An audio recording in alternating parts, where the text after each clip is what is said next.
तो वेदमती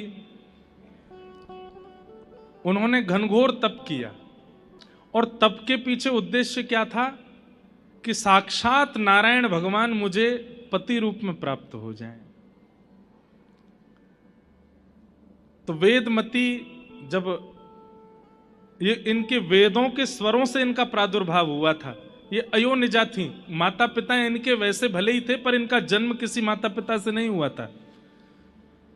एक प्रकार से वेद ही कन्या का रूप धारण करके आए वेदमती।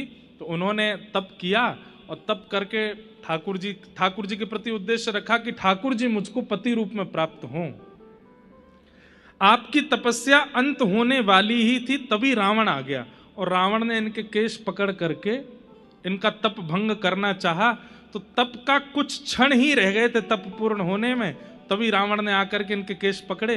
तो इन्होंने अपने किसी शस्त्र से अपने जो केश रावण ने पकड़े थे उस बीच से अपने केशों को काट दिया, और जो बचा हुआ शरीर था उसको योग अग्नि में प्रविष्ट करके भस्म कर दिया, एक प्रकार से अंतर ध्यान कर दिया।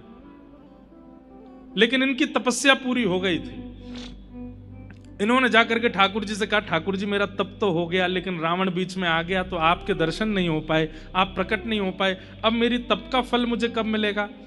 तब ठाकुर जी बोले, हम राम बन करके आ रहे हैं, और जब हम दुष्टों का दलन करने के लिए वन में जाएंगे तो सीता जी उस भयावह रूप को देख नहीं पाएंगे, इसलिए सीता जी पावक में प्रवेश कर जाएंगी, अग्नि में प्रवेश कर जाएंगी।